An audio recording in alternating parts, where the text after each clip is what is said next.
Okay, परक्विजिटमधली motor कारची जी value आहे ना, ती मोटार कारची व्हॅल्यू बघा डिपेंड करते की कोण त्याच्यामध्ये ॲक्च्युली ओनर कोण आहे. कधी एम्प्लॉयर कधी ओनर असेल ना, तर एक गोष्ट लक्षात ठेवा, एम्प्लॉयर ओनर आहे तर तर स्पेसिफाईड एम्प्लॉईलाच ते टॅक्सेबल आहे. ओके, कारण ऑफिस पर्पजसाठी असेल तर ते परक्विजिट व्हॅल्यूच नाही आहे ती. ऑफिस पर्पजसाठी असेल तर ती परक्विजिट व्हॅल्यूज नाही, तर ते परक्विजिट व्हॅल्यू ॲक्च्युली नीलच होते. ओके, त्यामुळे कधी ऑफिस पर्पजसाठी कधी यूज केलेले असेल तर ते परक्विजिट व्हॅल्यू त्याची नीलच होते. ओके, दोन्ही तिन्ही ठिकाणी बघा, office purpose perquisite value not applicable, not a perquisite value. Okay, not a perquisite value. Personal पर्पजसाठी असेल, एम्प्लॉयर कधी दोन्ही गोष्टी करत असेल, ओनर पण असेल आणि मेंटेन पण असेल, तर मेंटेनन्स चार्ज आणि डेप्रिसिएशन 10%. ओके, आणि कधी ऑफिस आणि या दोन्ही पर्पजसाठी कधी यूज करत असाल तर 1800 पर मंथ आणि 2400 पर मंथ. ते depend upon the capacity of the car, motor car. कधी कॅपॅसिटी 1.6 लिटरपेक्षा कधी जास्त असेल तर 2400 पर मंथ ही परक्विजिटची व्हॅल्यू येईल.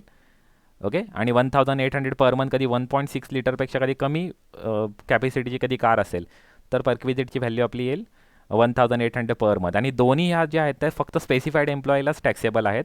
आपल्या नॉर्मल एम्प्लॉईला ते टॅक्सेबल नाही. स्पेसिफाईड एम्प्लॉईची तुम्हाला डेफिनेशन सांगितली की director employee person drawing the salary of rupees 50,000 per month or more. Okay, and third one is if he is a 20% of the voting, he is enjoying the 20% of the voting rights. Okay, कधी ह्या तीन गोष्टी कधी तो fulfil कधी करत असेल, की तिघांपैकी कुठली एक गोष्ट कधी तो फुलफिल करत असेल, म्हणजे तो डिरेक्टर एम्प्लॉई आहे किंवा 20% वोटिंग राईट्स आहेत किंवा he is a drawing salary of more than 50,000 per month. Okay, तिघांपैकी कुठली एक गोष्ट कधी तो फुलफिल करत असेल then he is a specified employee. Okay, आणि कधी जो स्पेसिफाईड एम्प्लॉय असेल then only this perquisite is taxable. Okay, म्हणजे एम्प्लॉयर कधी ओन बाय एम्प्लॉयर असेल तर त्या स्पेसिफाईड एम्प्लॉईलाच फक्त टॅक्सेबल आहे. सेकंड सिच्युएशन बघा, एम्प्लॉयरनी ओन बाय एम्प्लॉयर आहे पण मेंटेन बाय एम्प्लॉई आहे. ओके, मेंटेनन्स कधी एम्प्लॉई कधी करत असेल तरीसुद्धा स्पेसिफाईड एम्प्लॉईलाच टॅक्सेबल आहे. पर्सनल पर्पजसाठी असेल तर depreciation charge 10% per annum. Okay, कारण की मेंटेन बाय एम्प्लॉई आहे, कारण एम्प्लॉईज त्याचे खर्च करते त्यामुळे त्याच्यासाठी काय परक्विजिट व्हॅल्यू नसणार आहे, फक्त डेप्रिसिएशन चार्ज येईल. आणि कधी बोथ पर्पजसाठी कधी यूज करत असेल तर 600 पर मंथ आणि 900 पर मंथ. ते डिपेंड करतं capacity of car, 1.6 litre more than 1.6 litre and less than 1.6 litre. Okay, आणि फायनली एम्प्लॉई ओन करतोय आणि मेंटेन कोण करतोय, एम्प्लॉयर करतोय. तर ऑफिस पर्पजसाठी तर नील आहे. ओके, पर्सनल पर्पजसाठी मेंटेनन्स चार्ज, कारण एम्प्लॉयर मेंटेनन्स चार्ज पे करतो ते मेंटेनन्स चार्ज. आणि कधी बोथ पर्पजसाठी यूज करतोय तर maintenance charges actual expenditure incurred by the employer, म्हणजे मेंटेनन्स चार्जेस पण रिड्यूस बाय, इथे रिड्यूस करता येईल. काय रिड्यूस करता येईल तर 1800 पर मंथ आणि 2400 पर मंथ. ते depending on the capacity of the car, म्हणजे 1.6 लिटर आणि less than 1.6 litre and more than 1.6 litre. Okay, आणि 900 पर मंथ अजून आपले कमी होऊ शकतील, कधी ड्रायव्हर कधी प्रोव्हाइड कधी करत असेल तर ते कधी मेन्शन केलं असेल तर ड्रायव्हरचे चार्जेससुद्धा अजून कधी 900 पर मंथ कमी होतील. ओके, आणि इथे दोन्ही ठिकाणी ड्रायव्हरचे चार्जेस ॲड होतील, कधी ड्रायव्हरसुद्धा कधी एम्प्लॉयर कधी प्रोव्हाइड करत असेल. 900 पर मंथच ते ड्रायव्हरचे चार्जेस असतील, शॉफर बोलतात त्याला. ओके, ते 900 पर मंथ असेल.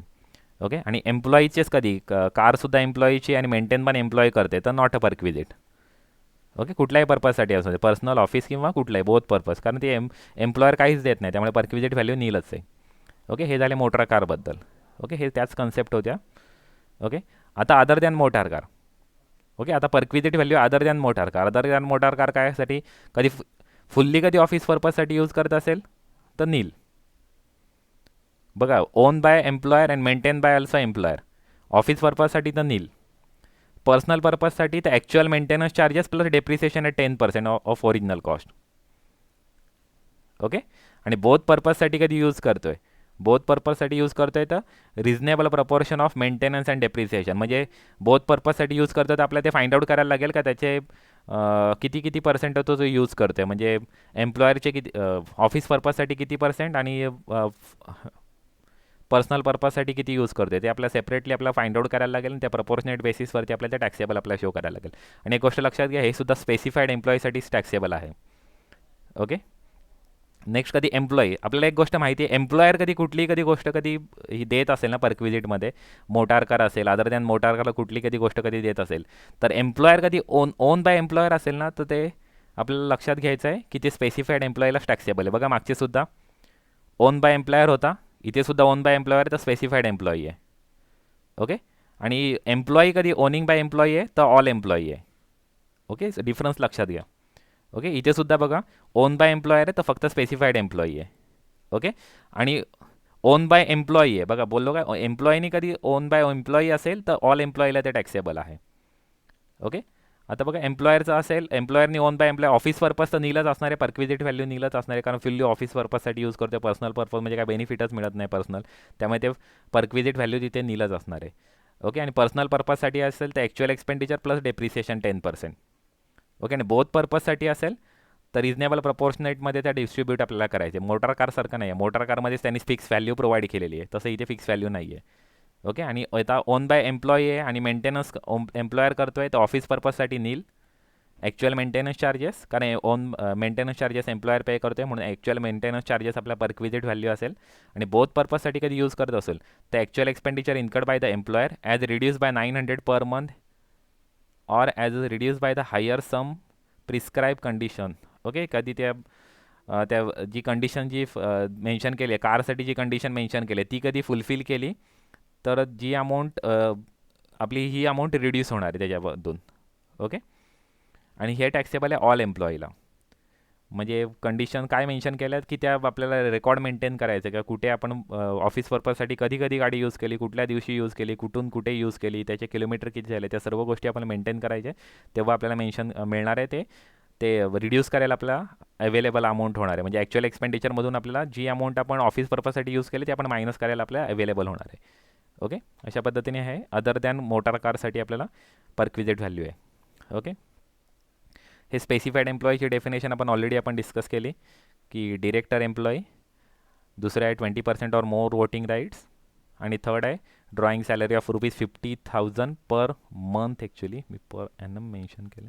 ओके, ठीक आहे, 50,000 पर मंथ, कारण पर ॲनम तर कोणी ॲक्च्युली पर मंथच आहे तिथे, पर ॲनमची कन्सेप्ट नाही आहे तिथे. ओके, नेक्स्ट बघा, नेक्स्ट आहे profit in lieu of salary. Okay, हे 17.17 सबसेक्शन 3मध्ये आहे. The amount of any compensation due or received by SSE for his employer or the former employer at or in connection with the termination of service, म्हणजे at the time of retirement. Okay, modification of the terms and conditions of employment. Okay, या through जी अमाऊंट मिळणार आहे ती profit in lieu of salary आपण consider करणार आहोत. पुढे मेन्शन केलं any payment from unrecognised provident fund such as the other fund to the extent to which does not consist of the contribution by the SSE or the interest on such contribution. Okay, any sum received by the employee under keyman insurance policy, हे सुद्धा आपल्याला profit in lieu of सॅलरीमध्ये include होईल. Any amount due or receive by the employee in lump sum otherwise prior to the employment or after the cessation of employment, ती सुद्धा आपल्याला profit in lieu of सॅलरीमध्ये include होईल. Next, any payment due to or received by an employee from his employer or the former employer except the following, या गोष्टी सोडून बाकीच्या सर्व गोष्टी प्रॉफिट इन लिeu ऑफ सॅलरीमध्ये इन्क्लूड होतील. Okay, except the following. Okay, ह्या गोष्टी सोडून, तर कुठल्या कुठल्या गोष्टी सोडून प्रॉफिट इन लिeu ऑफ सॅलरीमध्ये येते? Gratuity, HRA, commuted pension, retrenchment compensation, approved superannuation fund, statutory provident fund, public provident fund, recognised provident fund, या सोडून बाकीच्या सर्व गोष्टी प्रॉफिट इन लिeu ऑफ सॅलरीमध्ये इन्क्लूड होतील. ओके, आणि त्या टॅक्सेबल होतील म्हणजे. ओके, नेक्स्ट आता प्रॉव्हिडंट फंडची इथे कंडिशन्स प्रोव्हाइड केल्या. आता प्रॉव्हिडंट फंडमध्ये 4 प्रकारचे प्रॉव्हिडंट फंड आहे. There are 4 types of provident fund. First is statutory provident fund, next is recognise provident fund, next is unrecognise provident fund, and finally public provident fund. Okay, तर आता तुम्ही first बघा statutory provident fund. Statutory provident फंडमध्ये सर्व एक्झाम्प्टच आहे बघा, तिन्ही केसमध्ये एक्झाम्प्ट आहे. तिन्ही केस कोणते आहेत? Employer's contribution, interest credited to the provident fund, ही दुसरी इन्कम सोर्स आहे. आणि तिसरा आहे refund of accumulated balance on retirement, म्हणजे रिफंड मिळणार आहे आपण जेव्हा रिटायरमेंट होणार तेव्हा आपल्याला जी बॅलन्स रिटर्न मिळणार आहे ती बॅलन्स. या 3 गोष्टींपैकी तिन्ही वेळेस स्टॅच्युटरी प्रॉव्हिडंट फंड असणार आहे तर फुल्ली एक्झाम्प्ट आहे. स्टॅच्युटरी प्रॉव्हिडंट फंड आहे तर तिन्ही केसमध्ये एक्झाम्प्टच आहे, ते आपल्याला नीलच दाखवायचं. म्हणजे कधी रिसिव्ड झाला आपल्याला 10 लाख रुपीज तर लेस exam 10 lakh rupees, outer कॉलमला amount नील. ओके, नेक्स्ट हे सुद्धा बघा अनरिकग्नाइज प्रॉव्हिडंट फंड सुद्धा तुम्ही बघू शकता ते एक्झाम्प्टच आहे. Exam from tax, exam from tax. Okay, आणि जेव्हा तुम्हाला रिटायरमेंटच्या वेळेस जी बॅलन्सची रिटर्न मिळणार आहे ती काही बॅलन्स त्याचा टॅक्सेबल होतो. तर टॅक्सेबल किती होते बघा? Employer's contribution and the interest thereon is taxable under salary. Okay, ते सॅलरी हेड अंडर टॅक्सेबल होईल. Employee's own contribution is exempt. Employer contribution taxable आहे, एम्प्लॉईचं कंट्रीब्युशन आहे ते एक्झम्प्ट आहे, आणि एम्प्लॉईच्या कंट्रीब्युशनवरती जे इंटरेस्ट मिळणार आहे ते इन्कम फ्रॉम अदर सोर्समध्ये टॅक्सेबल आहे. हे अनरिकॉग्नाइज प्रॉव्हिडंट फंडसाठी या कन्सेप्ट आहेत. जी रिटायरमेंटच्या वेळेस जो बॅलन्स मिळणार आहे त्याच्यामध्ये 3 गोष्टी आहेत. एम्प्लॉयर कंट्रीब्युशन ते सॅलरी हेड अंडर टॅक्सेबल होईल, एम्प्लॉई कंट्रीब्युशन एक्झम्प्ट आहे, आणि एम्प्लॉई कंट्रीब्युशनवरती किंवा एम्प्लॉयर कंट्रीब्युशनवरती जे इंटरेस्ट मिळणार आहे, ओके, ते अदर सोर्समध्ये आपल्याला टॅक्सेबल होणार आहे. हे अनरिकॉग्नाइज प्रॉव्हिडंट फंडसाठी. आणि पब्लिक प्रॉव्हिडंट फंडमध्ये बघा, एम्प्लॉयर कंट्रीब्युशन करतच नाही, एम्प्लॉई कंट्रीब्युशन होल्ली एक्झम्प्ट आहे, आणि इथे सुद्धा होल्ली एक्झम्प्ट आहे, कारण एम्प्लॉयर कंट्रीब्युशनच करत नाही. त्यामुळे हे दोन्ही गोष्टी होल्ली एक्झम्प्ट आहेत. आता सर्वात महत्त्वाची गोष्ट म्हणजे तुम्हाला मॅक्झिमम वेळेस तुम्हाला प्रश्न विचारला जातो ते म्हणजे रिकॉग्नाइज प्रॉव्हिडंट फंडवरती. तो प्रश्न काय असतो बघा, इथे बघा, एम्प्लॉयर कंट्रीब्युशन किती आहे, wholly exempt up to 12% of salary, any excess over it is taxable under the salary, under the head of salary. Okay, म्हणजे 12% अँड अबोव असेल तर ते टॅक्सेबल आहे, 12% अँड बिलो असेल तर ते एक्झम्प्ट आहे. ओके, तर हे 12% ही एक गोष्ट इम्पॉर्टंट आहे. आणि रिकॉग्नाइज प्रॉव्हिडंट फंड एक गोष्ट लक्षात ठेवा, fill in the blanks match the पेअर्समध्ये तुम्हाला 12% देतील आणि स्टॅच्युटरी प्रॉव्हिडंट फंड सांगतील. मुलं 12% लक्षात असं म्हणून 12% आन्सर मेन्शन करून टाकतात, तर ते रॉंग होतं ॲक्च्युली. तर स्टॅच्युटरी प्रॉव्हिडंट फंड फुल्ली एक्झम्प्ट आहे तिन्ही केसमध्ये. फक्त ही जी कन्सेप्ट आहे 12% आणि 9.5% ही जी कन्सेप्ट आहे ना, ती फक्त रिकॉग्नाइज प्रॉव्हिडंट फंडला ॲप्लिकेबल आहे, तेवढं फक्त लक्षात ठेवा मेन.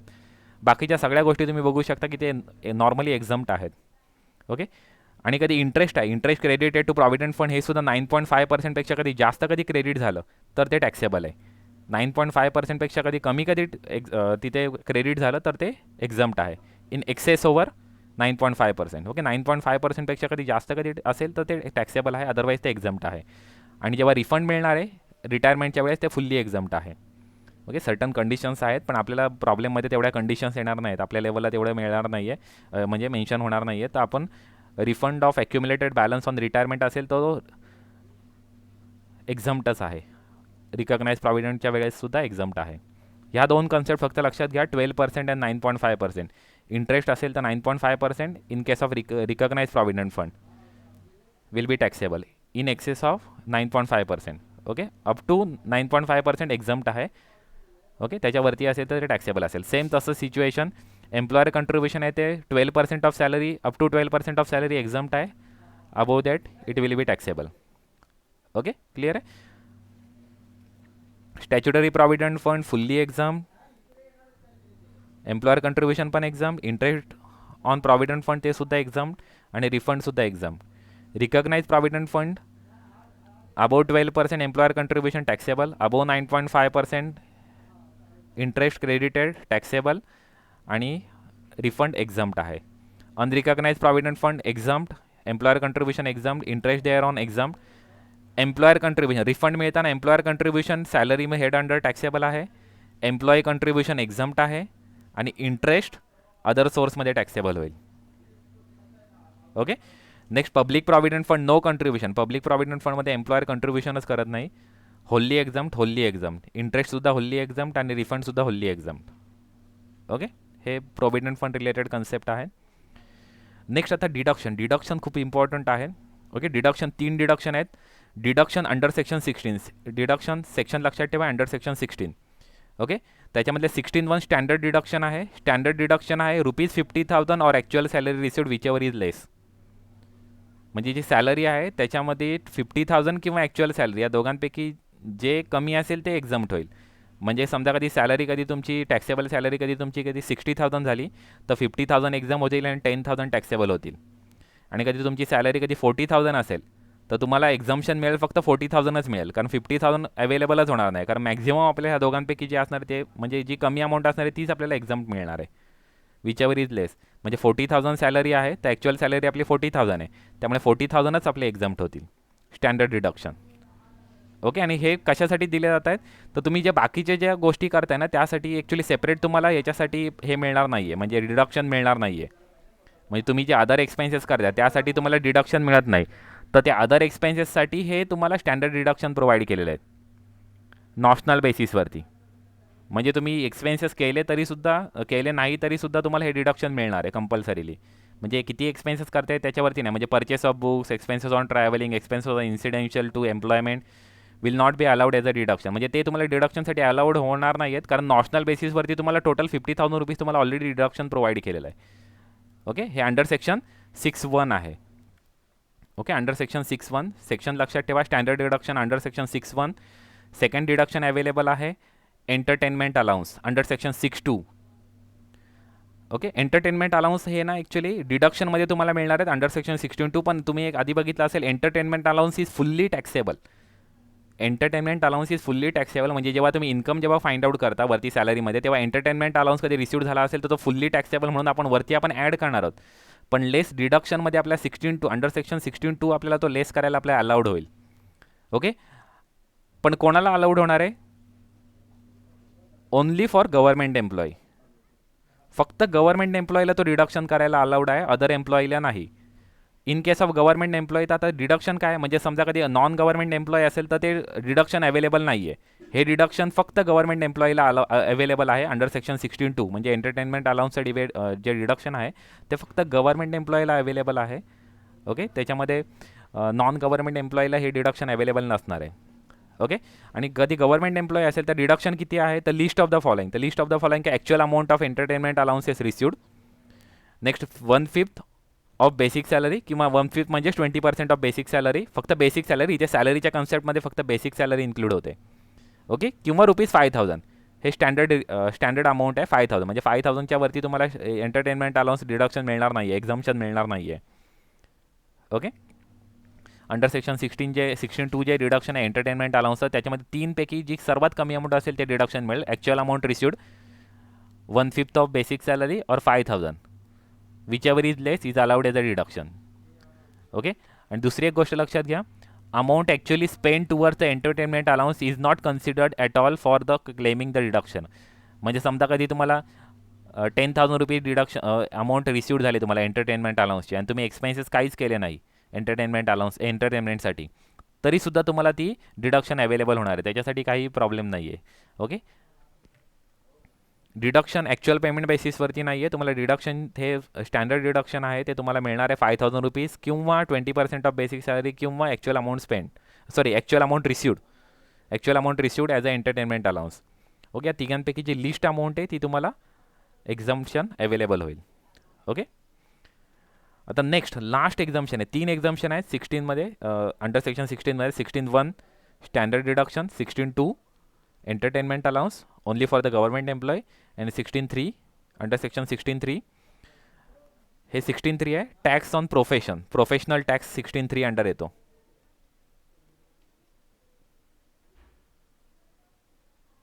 ओके, 16(3) अंडर तुम्हाला प्रोफेशनल टॅक्सवरती डिडक्शन मिळणार आहे. आता प्रोफेशनल टॅक्समध्ये जे प्रोफेशनल टॅक्स आहे ते सर्व इथे इन्क्लूड येतील. Tax on profession, trade, selling and employment act 1975 under जेवढे टॅक्स येतील तेवढे सर्व टॅक्स इथे अवेलेबल आहेत. आता इथे कंडिशन्स लक्षात घ्या, हे कॅश बेसिसवरती अवेलेबल आहे. म्हणजे ॲक्रुअल बेसिसमध्ये, म्हणजे तुम्ही कधी पेमेंट कधी केलेलं नसेल तर ते डिडक्शन अवेलेबल होणार नाही आहे. डिडक्शन कधी अवेलेबल होईल? ॲक्च्युअल पेमेंट बेसिसवरती. Okay, it will be allowed as a deduction on cash basis whether paid by the employee or by employer. म्हणजे कोणी पण पेड करून देत, पण ते पेड केलेलं असणं गरजेचं आहे. एम्प्लॉयरनी पेड करून देत किंवा एम्प्लॉईनी पेड करून देत, कोणीही पेड करून देत. ओके, तर ते ग्रॉस टॅक्सेबल सॅलरीमधून आपल्याला डिडक्शन आपल्याला अवेलेबल होईल त्याचं. If the employer on behalf of the employee pays the professional tax then firstly it include in the taxable perquisite as a taxable perquisite. Further it is allowed as a deduction under section 16(3). Okay, म्हणजे कधी हे जे tax जो पे केलेला आहे तो कधी एम्प्लॉयरने कधी पे केलेला असेल तर तो आपल्याला पहिल्यांदा ॲडिशन करायला लागेल आपल्याला सॅलरीमध्ये as a perquisite. Okay, tax paid on profession by the employer ते आपल्याला पहिल्यांदा इन्कम म्हणून शो करायला लागेल, नंतर डिडक्शन शो करायला लागेल. आणि कधी एम्प्लॉईनीच कधी पे केला असेल तर फक्त तो डिडक्शन म्हणून शो होईल. Okay, under section 16(3). Okay, professional tax paid हे 3 डिडक्शन आहेत. फर्स्ट स्टँडर्ड डिडक्शन ऑफ ₹50,000 और actual salary. Second, entertainment allowance. That deduction is available only to the government employee, and the list of the following is exempt. That is, first one is actual amount received, second 1/5 of basic pay, and third one is standard amount of deduction ₹5,000. Okay, 5,000 deduction amount आहे जी standard आहे, त्याच्यापेक्षा जास्त amount आपण deduction available होऊ शकत नाही. Okay, and third आहे tax on professional tax किंवा टॅक्स ऑन एम्प्लॉयमेंट कधी पेड केला असेल तर ते कॅश बेसिसवरती डिडक्शन अवेलेबल, ही खूप इम्पॉर्टंट आहे. कॅश बेसिसवरती, ॲक्रुअल बेसिसवरती, म्हणजे तुम्ही कधी करंट प्रिव्हियस इयरला कधी तुम्ही पेच केला नाही तो, आणि नेक्स्ट प्रिव्हियस इयरमध्ये कधी तुम्ही पे करत असाल तर तुम्हाला ते डिडक्शन अवेलेबल होणार नाही. जेव्हा तुम्ही पे करणार तेव्हा त्याचं डिडक्शन अवेलेबल होईल. ओके, तर ती एक खूप इम्पॉर्टंट गोष्ट आहे. आता हे मी समरी मेन्शन केलेली आहे. बघा, बऱ्याच ठिकाणी सॅलरीची जी कन्सेप्ट आहे ती वेगवेगळी आहे. कधी ग्रॅच्युटी ॲक्टमध्ये कधी तो पर्सन येत असेल तर ग्रॅच्युटी आपण कॅल्क्युलेट करताना जी आपण सॅलरी घेतली त्याच्यामध्ये बेसिक आणि डी ए ह्या दोन गोष्टी इन्क्लूड होतात. ओके, फक्त दोनच गोष्टी इन्क्लूड होतात, बेसिक अँड डी ए. कधी तो not covered under the payment of gratuity act येत असेल तर तिथे आपली सॅलरीची डेफिनेशन आपली चेंज होते. आपण बघितलेलं सुद्धा तिथे basic plus D A considering the for retirement benefit and next commission on turnover. Okay, या तीन गोष्टी इथे ॲड होतात, म्हणजे बेसिक. ओके, नेक्स्ट आहे D A only if it is form part of the retirement benefit, आणि commission as fix percentage of turnover. Okay, म्हणजे turnover बेसिसवरती असेल तरच त्याचं आपल्याला ते आपल्याला ॲड करायचे आहेत, अदरवाईज आपल्याला ते ॲड करायचे नाही आहेत. म्हणजे कधी फिक्स कमिशन असेल किंवा मंथली कमिशन असेल, ओके, तर ते आपल्याला तिथे ह्या सॅलरीच्या कन्सेप्टमध्ये ॲड होणार नाही आहे. ते फक्त fix percentage of turn over कधी असेल तरच आपल्याला ते ॲड करायचे. नेक्स्ट आहे होते आपण एक डेफिनेशन आपण बघितली लिव्ह सॅलरीमध्ये. लिव्ह सॅलरीमध्ये सुद्धा सेम तीन गोष्टी आपल्या इन्क्लूड होतात, basic, D and commission. Okay, next voluntary retirement आपण बघितलं, तिथे सुद्धा त्या तिन्ही गोष्टी आपल्या इन्क्लूड होतात, basic, D and commission.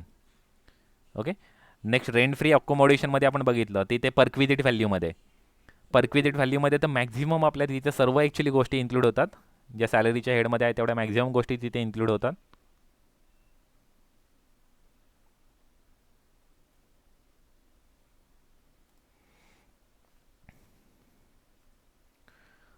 Basic, D A, commission, bonus, fees, any other taxable allowances, any other monetary benefit, या सर्व गोष्टी इन्क्लूड होणार, फक्त एक्सक्लुडिंग परक्विजिट आहे. ओके, एक्सक्लुडिंग परक्विजिट बाकीच्या सगळ्या गोष्टी तिथे इन्क्लूड होतील. ओके, आणि नेक्स्ट बघा, एंटरटेनमेंट अलाउन्ससाठी आत्ताच आपण बघितलं, एंटरटेनमेंट अलाउन्ससाठी फक्त बेसिक पे अवेलेबल आहे, म्हणजे फक्त बेसिक पे आपल्याला कन्सिडर करायचे सॅलरी पोर्शनमध्ये. आणि एनी अदर केस, बाकीच्या सर्व केसमध्ये basic plus D A plus commission. पण इथे सुद्धा D A forming part of retirement benefit आणि commission fix percentage of turnover.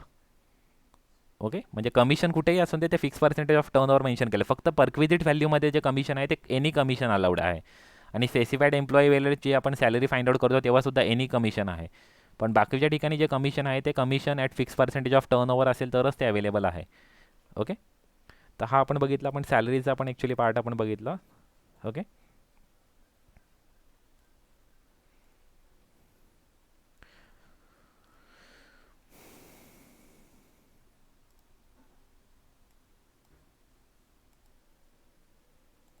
Okay, problem on salary, हे सॅलरीसाठी फक्त प्रॉब्लेम आहे, बाकीच्या गोष्टी इथे नाही आहेत actually. Okay, calculate the taxable income under the head of salary. बघा, under the head of salary फक्त फाइंड आउट करायला सांगितलं. ग्रॉस टोटल इन्कम किंवा नेट टोटल इन्कम आपल्याला किंवा टॅक्सेबल फायनल इन्कम आपल्याला फाइंड आउट करायला सांगितलेलं नाही आहे. Okay, mister Sunil for the assessment year 21-22 from the following particular. Basic salary दिलेली आहे ₹9,000 पर मंथ, हे फुल्ली टॅक्सेबल आहे. बेसिक सॅलरी फुल्ली टॅक्सेबल आहे 9,000 पर मंथ, आणि तो रिटायरसुद्धा झालेला नाही आहे, त्यामुळे 9,000 इंटू 12 डायरेक्ट आपण ॲक्च्युली सोल्युशनच घेतो ॲक्च्युली.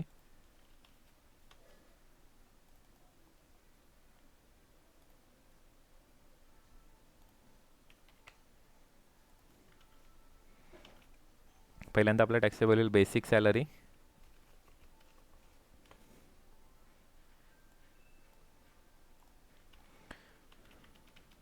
बेसिक सॅलरी किती आहे? 9,000 पर मंथ, म्हणजे किती होईल? 9,000 इंटू 12. ओके, 1,08,000 ती फुल्ली टॅक्सेबल होईल. इन्कम टॅक्स आपल्याला प्रोव्हाइड केलं आहे 12,400 रुपीज, आणि प्रोफेशनल टॅक्स आपल्याला प्रोव्हाइड केलेला आहे 2,500 was deducted at source. Okay, ते ॲक्च्युली डिडक्शन म्हणून अलाउड आहेत, म्हणजे आपल्या सॅलरीमधून ते ॲक्च्युली कट करत आहेत.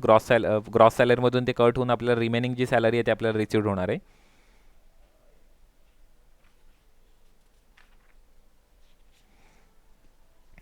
ओके, नेक्स्ट आहे employers contribution. Sorry employees contribution आहे.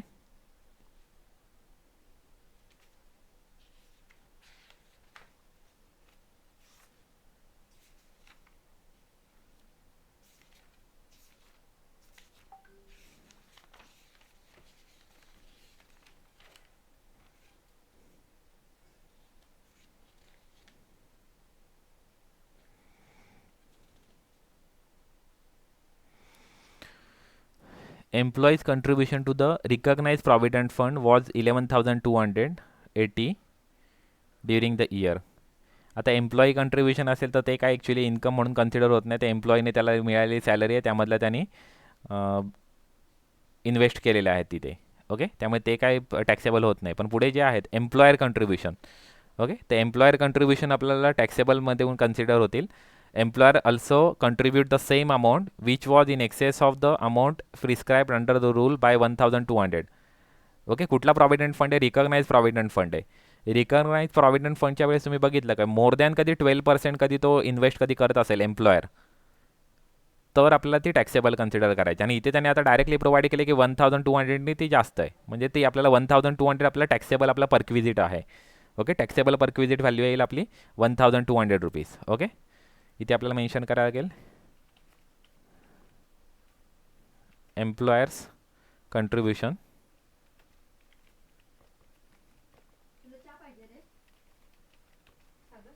Recognise provident fund. Okay, excess किती आहेत? 1200.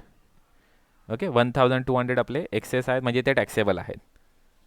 ओके, कारण त्यांनी डायरेक्ट आपल्याला प्रोव्हाइड केले आहेत किती आहेत ते. ओके, नेक्स्ट आपल्याला दिलेलं बोनस. बोनस फुल्ली टॅक्सेबल असणार आहे. बोनस ॲज इट इज आपला फुल्ली टॅक्सेबल होईल. बोनस फुल्ली टॅक्सेबल येईल 14,400. ओके, त्यामुळे नेक्स्ट आपला मेन्शन येईल bonus 14,400 fully taxable. Sorry 14,600 fully taxable. Okay, next आहे salary of household employee paid by the employer 9,600. म्हणजे ही ॲक्च्युली परक्विजिट व्हॅल्यू आहे. ही एम्प्लॉईची जी house hold जो आहे जो एम्प्लॉई आहे त्याची सॅलरी पे केलेली एम्प्लॉयरनी 3,600 रुपीज ही परक्विजिट व्हॅल्यू आहे. Perquisite value of gas water and electricity supply ही सुद्धा परक्विजिट व्हॅल्यू आहे 1,400 रुपीज. ओके, ही सुद्धा ॲक्च्युली टॅक्सेबल होईल. आणि finally value of rent free accommodation 10,800. इथे त्यांनी direct perquisite value find out करून दिलेलं आहे 10,800 रुपीज. ओके, तर ती आपल्याला डायरेक्ट इथे आपल्याला कन्सिडर करा. म्हणजे या तीन या परक्विजिट व्हॅल्यू आहेत, या तिन्ही आपल्याला टॅक्सेबल होईल. Okay, perquisite value. ओके, तर इथे तिन्ही ॲक्च्युली सेपरेट मेन्शन करा. ओके, परक्विजिट म्हणून. ओके, परक्विजिट म्हणून तुम्ही तिन्ही सेपरेट मेन्शन करा. मी आता ते डायरेक्ट इथे इनर कॉलमला मेन्शन करते आणि डायरेक्ट टोटल मेन्शन करते. त्या सर्व ॲक्च्युअली हे पॉईंट मेन्शन करत नाही. तर तुम्ही हे मेन्शन करा perquisite value of salary of household employee 3,600 rupees. Okay, अशा पद्धतीने तुम्हाला मेन्शन करायची. इथे इनर कॉलमला मेन्शन करायचं 3,600. नेक्स्ट आहे perquisite value of gas water and electricity supply 1,400. Okay, next mention करायला लागेल value of rent free accommodation 10,800. Okay, या तिघांची टोटल आपली परक्विजिट व्हॅल्यू होईल. ओके, तिघांची टोटल आपली परक्विजिट व्हॅल्यू होईल. ओके, 15,800 आपली परक्विजिट व्हॅल्यू होईल. ओके, नेक्स्ट आहे arrears of salary as per revise pay scale. Arrears of salary आपल्याला टॅक्सेबल आहे. सॅलरीच्या कन्सेप्टमध्ये आपल्या ॲरियर्स ऑफ सॅलरीसुद्धा आपली टॅक्सेबल आहे. आउटस्टँडिंग सॅलरी म्हणजे आपण बघितलं चार्जेबिलिटी सेक्शनमध्ये अंडर सेक्शन 15मध्ये आपण बघितलं की ॲरियर्स ऑफ सॅलरीसुद्धा आपली टॅक्सेबल आहे. मग 14,750 आपली टॅक्सेबल आहे. ॲरियर्स ऑफ सॅलरी 14,750 आपले टॅक्सेबल असतील arrears of salary. Okay, arrears of salary. Okay, 14,750. Next आहे ओव्हर टाईम वेजेस. हे सुद्धा टॅक्सेबल आहे 1,250. ओके, हे सुद्धा टॅक्सेबल आहेत. मग आता या सर्वांची जी टोटल असणार आहे ती आपल्याला फाइंड आउट होणार आहे. ग्रॉस सॅलरी तुम्हाला इथे फाइंड आउट होईल. इथे तुम्हाला फाइंड आउट होईल ग्रॉस सॅलरी तुम्हाला फाइंड आउट होईल. त्यामधून आपण डिडक्शन आपण मेन्शन करणार आहोत. आता डिडक्शन बघितलं तर फर्स्ट आपलं डिडक्शन आहे standard deduction under section 6. Under section 6(1) ही आपली ग्रॉस टॅक्सेबल सॅलरी आली. ओके, आता इथे लेस आपल्याला करायचं आहे डिडक्शन अंडर सेक्शन 16. आता अंडर सेक्शन 16मध्ये फर्स्ट डिडक्शन आहे स्टँडर्ड डिडक्शन. किती आहे स्टँडर्ड डिडक्शन? मी आता इथे इनर कॉलमलाच आता मेन्शन करतो, ते इथेच मेन्शन करतो. 50,000 रुपीज आहे स्टँडर्ड डिडक्शन. ओके. नेक्स्ट आहे सेकंड आहे एंटरटेनमेंट अलाउन्स. पण आता हा गव्हर्नमेंट एम्प्लॉई नाही आहे, त्यामुळे ते त्याला अवेलेबलच होणार नाही आहे एंटरटेनमेंट अलाउन्स. ते नाही मेन्शन केलं तरी सुद्धा चालेल. फायनली आहे professional tax. Okay, professional tax. आणि प्रोफेशनल टॅक्स पेड केलेला आहे बघा, इथे मेन्शन केला professional tax 2,500 rupees. Okay, deduction केलेलं आहे 2,500 रुपीजचं, म्हणजे ते येईल 2,500 रुपीज. म्हणजे टोटल आपलं डिडक्शन इथे फाइंड आउट येईल 52,500. ओके, टोटल डिडक्शन आपलं फाइंड आउट होईल 52,500. ओके, मग फायनल आपल्याला बॅलन्स आपली टॅक्सेबल अमाऊंट इथे फाइंड आउट होईल. ओके, टॅक्सेबल सॅलरी इन्कम आपला फाइंड आउट होईल. मायनस करायचं आहे.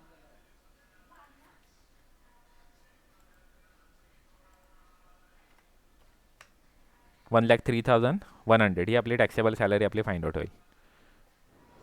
ओके, सेम आता नेक्स्ट आपण प्रॉब्लेम घेऊया. सेकंड प्रॉब्लेम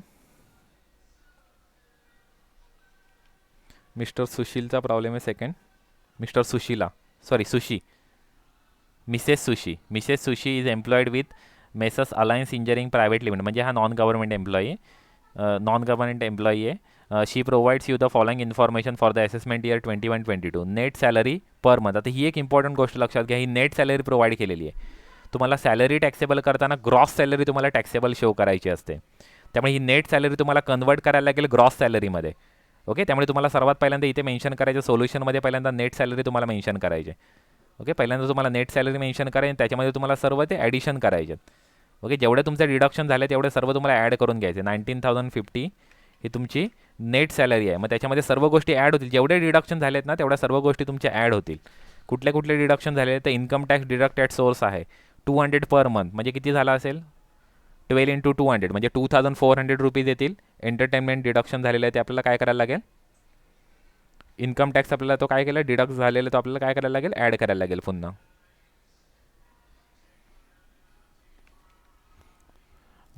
किती येईल 200 इन्कम टॅक्स IT. ओके, 200 × 12 म्हणजे 2,400 रुपीज तुम्हाला ॲड करायला लागतील सॅलरी पोर्शनमध्ये.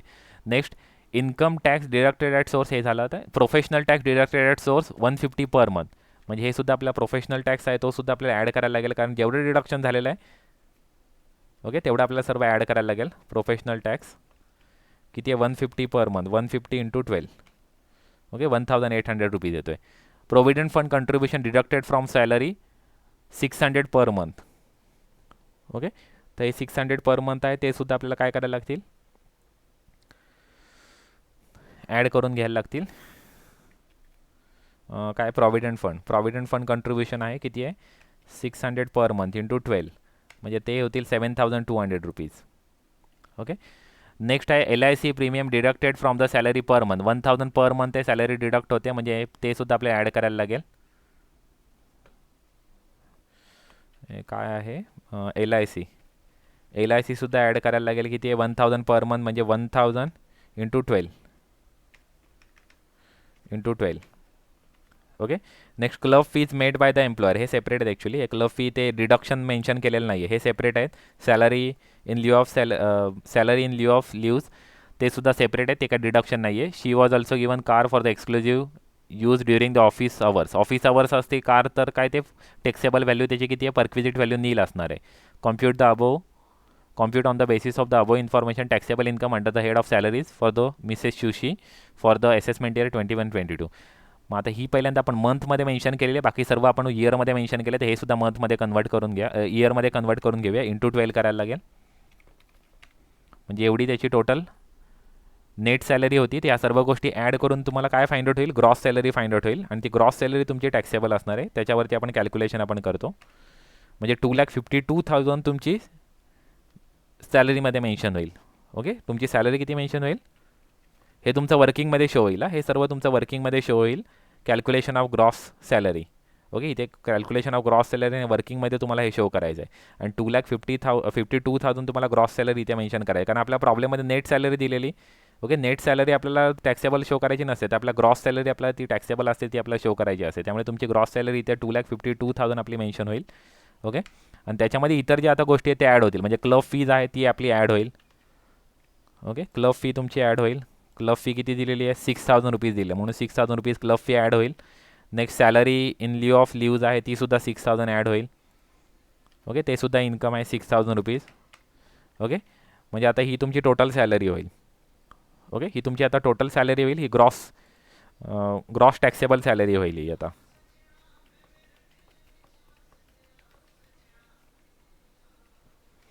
ग्रॉस टॅक्सेबल सॅलरी होईल सर्वांची टोटल केली तर. इम्पॉर्टंट इन्फॉर्मेशन तुम्हाला समजले ना ह्या प्रॉब्लेममध्ये, का तुम्हाला नेट सॅलरी टॅक्सेबल नाही शो करायची, तुम्हाला ग्रॉस सॅलरी टॅक्सेबल शो करायची असते. कधी तुम्हाला नेट सॅलरी कधी प्रोव्हाइड केली तर ती तुम्हाला कन्वर्ट करायला लागेल ग्रॉस सॅलरीमध्ये, जेवढे डिडक्शन झाले ते पुन्हा ॲड करून घ्यावे लागतील, आणि ग्रॉस सॅलरी फाइंड आउट करायची, ती तुम्हाला टॅक्सेबल शो करायची. ओके, आता हे तुम्ही फाइंड आउट केलं ग्रॉस टॅक्सेबल सॅलरी. आता लेस त्याच्यामधून डिडक्शन होतील. ओके, लेस डिडक्शन होतील. डिडक्शनमध्ये तुम्हाला ऑलरेडी माहिती आहे 3 डिडक्शन आहेत. फर्स्ट आहे स्टँडर्ड डिडक्शन 50,000. सेकंड आहे प्रोफेशनल टॅक्स कधी पेड केला असेल तर तो डिडक्शनमध्ये येईल. आणि करंट प्रॉब्लेममध्ये प्रोफेशनल टॅक्स आपण किती पेड केलेला आहे, 150 पर मंथ पेड केलेला आहे. प्रोफेशनल टॅक्स किती आहे, म्हणजे 1,800 आपण प्रोफेशनल टॅक्स आपण पेड केलेला आहे. ओके, त्यामुळे तो किती येईल इथे 1,800 प्रोफेशनल टॅक्स पेड होईल. म्हणजे टोटल आपला डिडक्शन किती येईल, 51,800 आपलं डिडक्शन येईल. आणि आपली नेट टॅक्सेबल सॅलरी किती होईल, तर ती मायनस करून आपली नेट टॅक्सेबल आपली सॅलरी आपली फाइंड आउट होईल 2,12,000 रुपीज. 2,12,200 रुपीज आपली नेट टॅक्सेबल सॅलरी आपली फाइंड आउट होईल. ओके,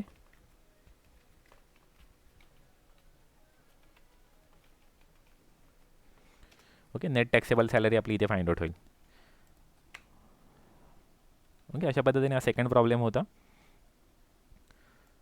ओके, मेन इन्फॉर्मेशन समजली ना. ह्या प्रॉब्लेममधला मेन ॲक्च्युली होता की आपल्याला जी सॅलरी होते ती नेट टॅक्सेबल सॅलरी आपल्या टॅक्सेबल नसते शो करायची, तर ती आपल्या ग्रॉस टॅक्सेबल सॅलरी आपल्याला शो करायची असते. त्यामुळे जे डिडक्शन केले ते पुन्हा आपण ॲड करून घेतली, ग्रॉस सॅलरी आपण फाइंड आउट केली. ओके, त्यानंतर मग त्यामधून आपण डिडक्शन मायनस केले आणि आपल्याला फाइंड आउट झाली gross taxable salary. Okay, gross salary आपण फाइंड आउट केली आणि नंतर फायनली डिडक्शन मायनस करून आपण ग्रॉस टॅक्सेबल सॅलरी आपण फाइंड आउट केली. तर अशा पद्धतीने एक प्रॉब्लेम आपण बघितला.